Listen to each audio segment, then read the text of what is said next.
প্রত্যেকটা আমলের ব্যাপারে আল্লাহ তাআলা সহজ পথ অবলম্বন করেছেন। ইউরিদুল্লাহু বিকুমুল ইউসরা ওয়ালা ইউরিদু বিকুমুল উসর। ফরজ নামাজ দাঁড়ায় পড়া ফরজ, বলেন ফরজ নামাজ দাঁড়ায় পড়া। যদি কেউ দাঁড়ানোর ক্ষমতা না থাকে তাহলে ফরজ ছুটে গেলে তো নামাজ হয় না। নামাজের 13টা ফরজ আছে, নামাজের 13 ফরজের ভিতরে একটা ফরজ ফরজ নামাজ দাঁড়ায় পড়া ফরজ। এবার আপনি দাঁড়ায় পড়ার ক্ষমতা নাই, চিন্তায় পড়ে গেলেন আল্লাহ একটা ফরজ ছুটে গেলে তো নামাজ হয় না, তাহলে দাঁড়াতে না পারলে তো নামাজ হবে না। আল্লাহ কয় না না, ওই চিন্তা করা লাগবে না। লাইসা আলাল মারিজে হারাজুন, কোরআন শরীফের দলিল। লাইসা আলাল মারিজে হারাজুন, রোগীর কোনো মাসালা নাই। তুমি দাঁড়াইতে না পারলে বইসা পড়ো, বসতে না পারলে শুয়ে পড়ো, যেভাবে পারো সেইভাবে পড়ো। রোজা ওযু ছাড়া নামাজ হয় না। কঠিন শীতকাল, পানি ঠান্ডা। আপনি বললেন আল্লাহ, মাওলানা নাসির সাহেব কোরআনের দলিল দিয়ে বললো বিনা ওযুতে নামাজ পড়া যাবে না। আমি তো অসুস্থ করোনার রোগী, আমার হাঁপানির রোগী, আমি অ্যাজমার রোগী, আমার প্রচন্ড জ্বর, আমি কিভাবে ওযু বানাইবো? আল্লাহ কয় মৌলবীরা যা কয় কোক, ও কথায় কান দেওয়ার দরকার নাই। লাইসা আলাল মারিজে হারাজুন, রোগীর কোনো মাসালা নাই। তুমি যদি ওযু না বানাইতে পারো ফাতায়াম্মামু সাঈদান তাইয়্যিবা, একটু পাক একটা মাটির ডেলা নিয়া তার সাথে তায়াম্মুম করে নামাজ পড়ো। ব্যবস্থা আছে না নাই? প্রত্যেকটা আমলের ক্ষেত্রে আল্লাহ সহজ পথ অবলম্বন। রমজানের রোজা রাখা নফল না ফরজ? রমজানের রোজা ফরজ। যদি কেউ তরক করে তাহলে তাকে বলে এনেছি পরিশোধ করা লাগবে।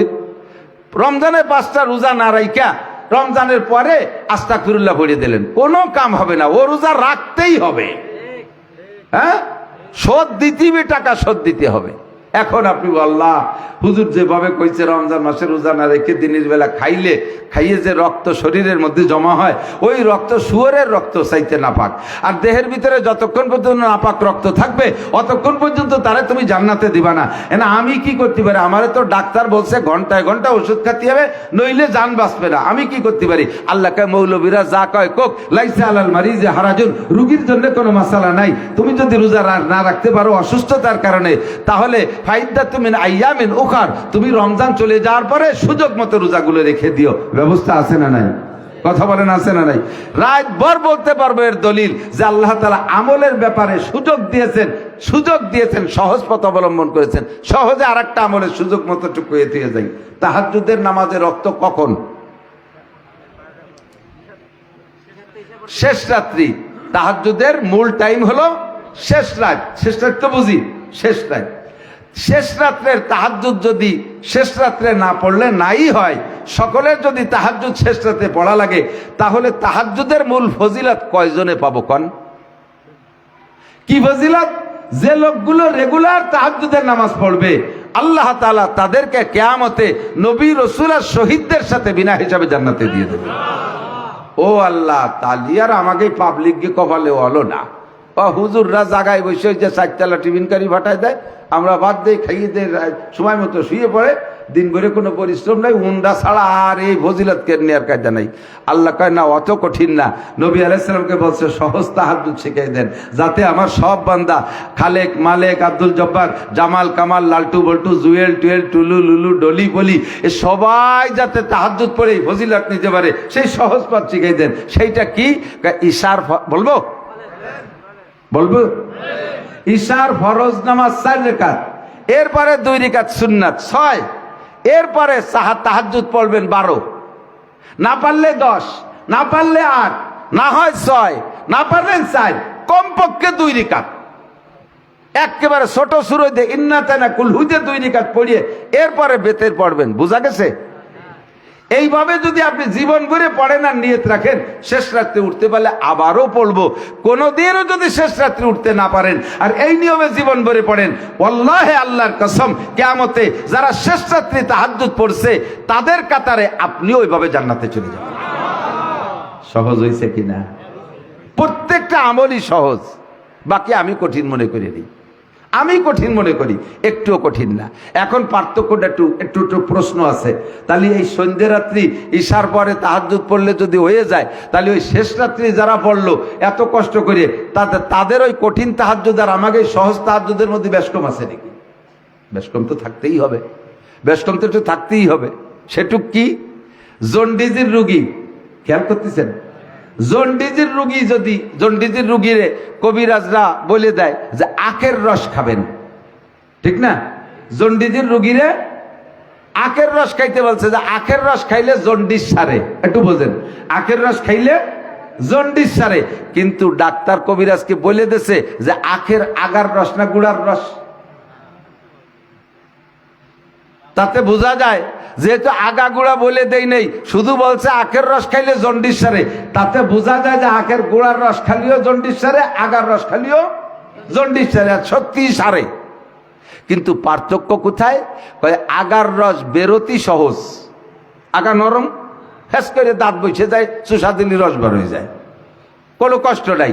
তা আগার রস বেরোতি সহজ, কিন্তু মজা কম, নুনতা নুনতা, ঠিক না? তবে জন্ডিস সারে। কি সারে? আর গোড়ার রস বেরোতি কঠিন, জন্ডিস সারে, কিন্তু মজা বেশি। মজা সন্ধ্যা রাত্রি তাহাজ্জুদ, সন্ধ্যা রাত্রি তাহাজ্জুদ, এতে জন্ডিস সারে, তবে মজা কম, নুনতা নুনতা। আর শেষ রাত্রি তাহাজ্জুদ, জন্ডিস সারে, তবে মজা বেশি, কিন্তু বেরোতি কষ্ট, বেরোতি কষ্ট। শেষ রাত্রি, ঠিক আছে না? শেষ রাত্রি উইটা ঠান্ডা পানি দিয়ে ওযু বানানো, গোসল ফরজ হইলে তাও করা, ঠিক চিরাই কাঁপতে কাঁপতে তাহাজ্জুদ পড়া, পড়িয়ে দেখেন মজা কারে কয়। পড়ে যখন বসবেন জায়নামাজে আর টান দেবেন জিকিরে, লা ইলাহা ইল্লাল্লাহ, পর্দায়ে হস্তি अगर सूजी बना रे, ला इलाहा आज़मा बे पर्दा बीनी नूरे इल्लल्लाह रा, आज़मा बे पर्दा बीनी नूरे इल्लल्लाह रा।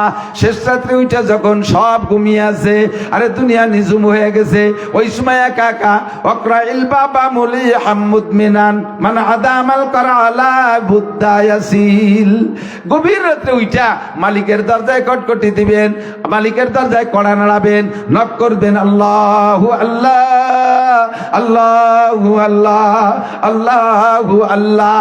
আপনার জিকিরে যেন বোর ঘুম ভাঙে না, আপনার জিকিরে যেন ছেলেমেয়ের ঘুমের ডিস্টার্ব হয় না, আপনি মাইকে জিকির করতে যাবেন না, দেশের মানুষকে সজাগ করতে যাবেন না, আপনার জিকির গুনগুন করে একা একা মালিককে ডাক দেবেন, লা ইলাহা ইল্লাল্লাহ। চতুর্দিকে আল্লাহ তাকায় দেখে সব ঘুমাই গেছে, শুধু আমার জামাল উঠে আসছে, শুধু আমার কামাল উঠে আসছে, শুধু আমার আয়েশা উঠে আসছে, আমার রহিমা উঠে আসছে, ওরে একা একা গোপনে আমার সাথে যোগাযোগ করতে আসছে। ফাউলাইকা ইউবাদদিলুল্লাহু সাইয়্যাতিহিম হাসানাত, আপনার গুনাহ তো মাফ করে দেবে। লা ইলাহা বলে টান মারবেন, ইল্লাল্লাহ বলার আগে আল্লাহর মাঝে আর আপনার মাঝে যে পর্দা আছে, পর্দা সরাইয়া দিবে। আযামা বে পর্দা বিনি নূরে ইল্লাল্লাহ রা। এমন করে জিকির করতে করতে চক্ষু বন্ধ করে একদিন আপনি চোখের মধ্যে আল্লাহর নূর দেখতে পারবেন। এর জন্য মুফতি মুহাদ্দিস হওয়া লাগবে না, এর জন্য মুফতি মুহাদ্দিস হওয়া লাগবে না। তবে মুফতি মুহাদ্দিসদের কাছ থেকে আবার সতর্কতা অবলম্বন করে রাখবেন। পাবলিকরে শয়তান ধোঁকা দিতে পারে খুব সহজে। এই শেষ রাত্রি পাবলিককে খুব বেশি ধোঁকা দেয় শয়তানে। কয় রাতে ভাবে জিকির করার পরে যাইয়ে চার দোকানে গল্প মারে, মিয়া খালি ওক্তিও নামাজ পড়ো, তাহাজ্জুদও পড়তে হয়, শেষ রাত্রি জিকিরও করতে হয়। মুখ দিয়ে কই নেই, কলাটা ছোট একটা জাড়ি দিছে, তার মানে একে বাদে আগা সারা, বুঝলেন? সারা বছর ধরে জিকির করে যা কামাই করছিলে, চার দোকানে এক গল্পে সব মাটি। উলামাই কিরাম বহু আমল করে, বলে না। আপনারা অনেক সময় আলেমদেরকে একটু ঠাট্টা করে বলেন, অনেকে বলে কয় যে চিনি হুজুরকে, হুজুররা কয় আমরা যা কই তাই করো, আমরা যা বলি তাই করো, আমরা যা করি তা করো না। এই কথা বলে মৌলবীকে একটা ধিক্কার দেয় যে মৌলবীরা বহুত আকাম করে, বলে ভালো ভালো কথা, সেই ভালো কথার পর আমাকে আমল করতে লাগাই যে নিজেরা দুনিয়ার আকাম করে। তাই কয় আমরা যা বলি তাই করেন, আমরা যা করি তা করেন না। এই বলে হুজুরকে একটা ধিক্কার দেয়, একটা ধাক্কা লাগায়, একটা হিট করে। আমি এই কথাকে গ্রান্ট করছি, আমি এটাকে রিসিভ করছি। এদিক তাকান, আমি অবশ্যই বলি আমরা যা বলি তাই করেন, আমরা যা করি তা করেন না। এই কথাটা আমি বলে দিলাম। আমরা যা বলি, কি বললাম? আপনি সহজে ইশার পরে 2 রাকাত তাহাজ্জুদ পড়ে শুয়েন, শেষ রাত্রি উঠতে গেলে আপনি দিন ভরে হাল চাষ করছেন, ধান পাট কাটছেন, পরিশ্রম করছেন, ঘুমাই গেছেন তো বেহুশির মতো। শেষ রাত্রে উঠে আপনার তাহাজ্জুদ পড়া বড় কঠিন। আপনারে আমি সেই কথা বললাম না, আপনি এই রাত্রে পড়েন। আমি যা করি তা আপনি পারবেন না। আমি রাত 3টায় উঠি, তাহাজ্জুদের নামাজ পড়ি, ফজর পর্যন্ত জিকির করি, ফজরের নামাজ পড়ে কোরআন তিলাওয়াত করি, এরপরে বুখারী শরীফ পড়াইতে বসে যাই, এরপরে 2 ঘন্টা পড়াইয়া সামান্য নাস্তা করে একটু কয়লুলা করে আবার সকাল 10টা থেকে 4টে পর্যন্ত ক্লাস করি, এরপরে ওক্তীয় নামাজ জামাতের সাথে পড়ি। আমি যা ইনকাম করি আল্লাহর রহমতে আমার 1/3, 3 ভাগের 1 ভাগ টাকা আমি মাদ্রাসায় দিয়ে দেই। কোন বড় লোক আছেন জীবন ভরে কামাই করে তার 3 ভাগের 1 ভাগ দান করে দিতে পারবেন? 40 ভাগের 1 ভাগ দিতে গেলে তাই দিতে পারেন না। আল্লাহর ফজলে আমি 3 ভাগের 1 ভাগ মাদ্রাসায় দিয়ে দেই। বিনা বেতনে আমি মাদ্রাসায় পড়াই। 30,000 টাকা 2 মাদ্রাসায়, 60,000 টাকা আমার বেতন ধরা, 60 পয়সাও নেই না, 1 লুকমা ভাতও খাই না। আমি যা করি এটা আপনি করতে পারবেন না, আপনি এটা করেন না। সারা বছর ওয়াজ করি, সব বক্তারা, অনেক বক্তা আছে মোটা মোটা কন্ট্যাক্ট করে পয়সা নেয়, কিচ্ছু বলি না, পকেটের মধ্যে হাত জুয়ে দেয়। খাম একখান দেয়, কি বাঁশের খাম না, সে খামের ভিতরে রোল না ফাঁকা, তা আমার দেওয়ার সুযোগ নেই। আমি যা করি তা আপনি করেন না, পারবেন না। আমি যেটা বলে দিছি এইটা করেন। খামসু সালাওয়াতিন ইফতারাকুন্নাল্লাহ, 5 ওয়াক্ত নামাজ পড়েন, রমজান পাইলে রোজা রাখেন, তৌফিক হলে হজ করেন, তৌফিক হলে যাকাত দেন, তৌফিক হলে কুরবানি করেন, সদকা ফিতরা করেন, সুন্নতের পর আমল করেন, বউ বাচ্চারে পর্দা করান, আইল ঠেলেন না, জাল দলিল করেন না, মিথ্যে সাক্ষী দিয়েন না, মিথ্যে মামলা করেন না, মদ গাঁজা খাইয়েন না, বিড়ি সিগারেট খাইয়েন না, ফ্যান্সিডিল খাইয়েন না, হিরোইন খাইয়েন না, টোন মন মারিয়েন না, রাস্তা কালবাট মারিয়ে খাইয়েন না, ভিজিএফ কার্ড বেশি টাকা খাইয়েন না, পঙ্গু ভাতা করতে যে টাকা খাইয়েন না, এই সমস্ত অকথ্য ভাষায় গালাগালি কাজাকাজি করেন না, এক জায়গায় বসে গীবত শিকায়ত করাকরি করেন না, পরনিন্দা করেন না, মানুষের নামে মিথ্যা অপবাদ দিয়েন না, নিজের বউ বাচ্চারে পর্দা করেন, নিজের চক্ষুরে কন্ট্রোল করেন, হালাল রুজি খেয়ে যান, কিয়ামতের ময়দানে নবী রাসূলদের সাথে বিনা হিসাবে জান্নাতি। এগুলো আমি বলি, এগুলো করেন, কিন্তু আমি যা করি তা আপনি পারবেন না। কাজে আমি যেটা করি এটা আপনি করেন না, আমি যেটা বলি সেইটা আপনি করেন। সহজটা শিখাই দিয়েছি, কথা বলেন ঠিক কি ঠিক না? আমি 30 পারা কোরআন শরীফ মুখস্থ করছি, আপনারা যদি আপনারও মুখস্থ করতে হবে, পারবেন তা? আপনি তো দেখিও ভর্তি করবেন না। আপনার 3টে ছেলে আছে, তার ভিতরে একটারে মাদ্রাসায় দিচ্ছেন, বহুত ফুলইয়া ফালাইয়া ফানাই ফুলই আনছি আমরা, দিন ভাই একটা ছেলে মাদ্রাসায় দিন, হুজুর বানান, কিয়ামতে এই হবে ওই হবে, এইভাবে পাম্পট্টি দিয়ে আনছি। তারপরও দেশেন কোনটা, যেটা একেবারে জকড়া বাকড়া মাথা ভুলো, পঙ্গু ভাঙ্গা খোলা কানা, চেহারা ভালো না, আটা দেয় রাস্তা দিয়ে চলে যায় খালের মধ্যে, যাও বা তুমি হক্কানি হুজুর হইয়া আসো। যেটা নায়কের মতো হ্যান্ডসাম, 6 ফুট উঁচু, চেহারা টলটলে সালমান শাহর মতো, আইএ বিএ এমএ বিসিএস সেইগুলো দিচ্ছেন সেদিকে, আর এই যত বাকড়াইটা ভেলাইনিটা সেইটা দিচ্ছেন হুজুর বানাতে। আমি আপনারা যা বলছি আপনি একটুক মানছেন, তবু একটা দিয়েছেন। আমি আপনারা বলি রে যে আপনার 5টা ধরেই দেন, কিন্তু আমি কি করছি, আমার 5টা ছেলের বড় ছেলেটা প্রতিবন্ধী অসুস্থ, আর বাকি 4 ছেলে, 4টা অত্যন্ত মেধাবী, 4টারে হাফেজ বানাইছি, আলহামদুলিল্লাহ 4টা হাফেজ। একটা মেয়ে তাও হাফেজ হয়ে গেছে, ছোট আরেকটা মেয়ে আছে হাফেজ হবে ইনশাআল্লাহ। আমার ছেলে মেয়ে সব হাফেজে কোরআন, সব কওমি মাদ্রাসায় পড়ে পড়ে আলেম হচ্ছে। আমার ছেলেরা জেনারেল পড়লে আল্লাহর রহমতে বড় বড় অফিসার হইতো, আমিও জেনারেল পড়লে ভালো মানের একজন মানুষ হইতে পারতাম। আমি গহরডাঙ্গা বোর্ডের 800 মাদ্রাসা শিক্ষা বোর্ডে তৎকালীন ছিল, তার ভিতরে আমি ফার্স্ট স্ট্যান্ড করেছি। গোল্ড মার্ক 98 মার্ক পেয়ে আমি দাওরায়ে হাদিসে মাওলানা পাস করেছি। আমার এই মেধাতে জেনারেল পড়লে আমিও বড় অফিসার হইতাম। আপনারা তা বলি না যে আপনি আসেন মাদ্রাসায় পড়ে আমার মতো মাওলানা হয়ে যান, আপনি ডাক্তার হন, ইঞ্জিনিয়ার হন, বিজ্ঞানী হন, আইএ বিএ এমএ পাস করেন। তবে আপনারা ছোট্ট একটা পরামর্শ দিই, মা আতাকুমুর রাসূলু ফাখুযুহু ওয়া মা নাহাকুম আনহু ফান্তাহু। আপনার আইএ বিএ মেরে আপনি পড়ার ভিতর দিয়ে আল্লাহর হুকুম নবীর তরিকায় যে কাজগুলো আছে এগুলো করেন, নবী যেটা বলেন সেইটা করেন, নবী যেটা ছাড়তে বলেন সেটা ছেড়ে দেন, আপনি নবী রাসূলদের সাথে জান্নাতি। আপনার আমি সহজ বুদ্ধি দেই, আমি যে কঠিন কাজ করি এটা আপনি পারবেন না। 5টা ছেলের এই মাদ্রাসায় দিয়া, ওরে বাবা, তাও কওমি মাদ্রাসায় না খাইয়ে মরবে, কয় রাইতে হুজুর, সার্টিফিকেট নাই। চ্যালেঞ্জ করে বলবো, রাগ করেন না, শুকর আদায় করো না, তে বলছি। বহুত সার্টিফিকেটওয়ালারা, বহুত সার্টিফিকেটওয়ালারা আমি চার দোকানে বসলে পাশে বসে আমার থেকে 1 কাপ চা ফাও খাওয়ার জন্য। আল্লাহর ফজলে হাদিয়া খাই, এটা ঠিক, খাই না তা না, কিন্তু কখনো কোথাও খাইয়া এই আশা করি না যে বিলটা আর একজনে দিয়ে দেবে। আমার সার্টিফিকেট আছে কি, জেনারেল সার্টিফিকেট, ক্লাস 5 একটা সার্টিফিকেট। ওই দেখি বাংলাদেশে চাকরি হয়, কত MA পাস মুকুশরি সানা বান্ধে ঘুরে বেড়াচ্ছে, আর সে জায়গাতে যে আমি 5 সার্টিফিকেট দেয় চাকরি একটা করিও, টের বালিবার আমারে রাখবে সরকার, বেরিও বস্তা বইরে সার্টিফিকেট নিয়ে ঘুরে বেড়ায়, তারা চাকরি পায় না, উনি 5 সে চাকরি নিছে, আমারে বের করে দেবে। ও আমি স্কুলিতে উঠইও নাই, কওমি মাদ্রাসায় লেখাপড়া করেছি, কওমি মাদ্রাসার থেকে যা অর্জন করার করেছি, বেসরকারি প্রতিষ্ঠান।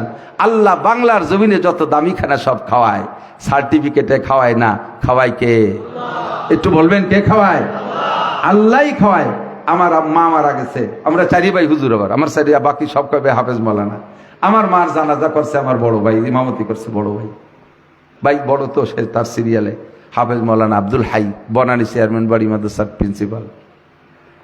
ভাই যখন মাকে সামনে করে তকবীর দেশে, মাঠ ভরা তো বহু মানুষ, ভাইও কান্দে, পুরো মাঠ কান্দে। আব্বার জানাজাও ভাই পড়াইছে, ভাইও কান্দে, আমরাও কান্দি, মাঠ ধরে কান্দে।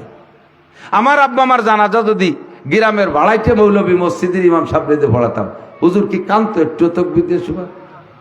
আরো যদি খেয়াল করেন, মসজিদের মুসল্লি, মসজিদের ইমাম সাহেব 3 মাস বেতন মানে ছুটি পায় না, আজকে ছুটি পাইছে, বাড়ি যাবে, ব্যাগ বক গুছাইছে, বাড়ি বউরে ফোন করে কইছে তুমি রেডিতে, আমি আসতেছি। ছেলে মেয়েরা জানতে পারে দোকানের দাঁড়িয়েছে, বই দাঁড়াইছে, আব্বু আসবে কি খাবারটা কিনে নিয়ে বাড়ি যাবো।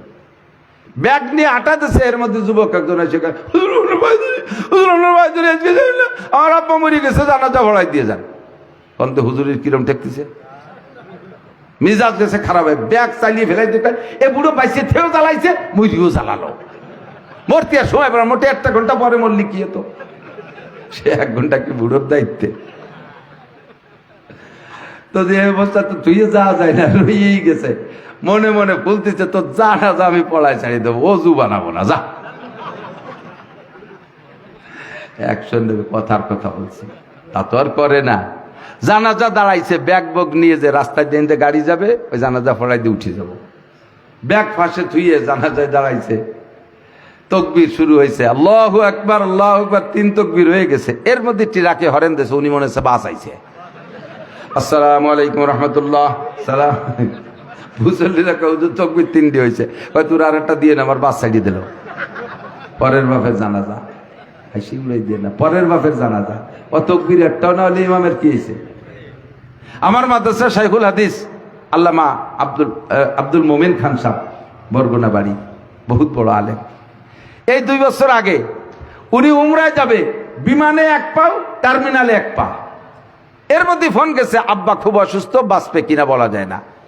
উমরা বিমানের টিকিট, সেই টিকিট বাদ দিয়ে 1.5 লক্ষ টাকার উমরা ক্যান্সেল করিয়া ফিরে চলে এসে আব্বার জন্য। এই হলো আব্বা আলেম, সন্তান আলেম, আর আব্বা তার আব্বা আলেম সন্তানের আব্বার জন্য। সন্তানে এই করতে পারে, আর ইমাম যদি হয়, আপনার জানাজার ইমাম যদি হয় ভাড়াইতে বলবি, তাহলে তকবীর একটা ফেলাই ছুঁয়ে ব্যাগ নিয়ে গাড়িতে উঠে যাবে। লাস্ট ফিনিশিং আমার সন্তান আলেম হওয়ার অর্জন তোমার এইটা।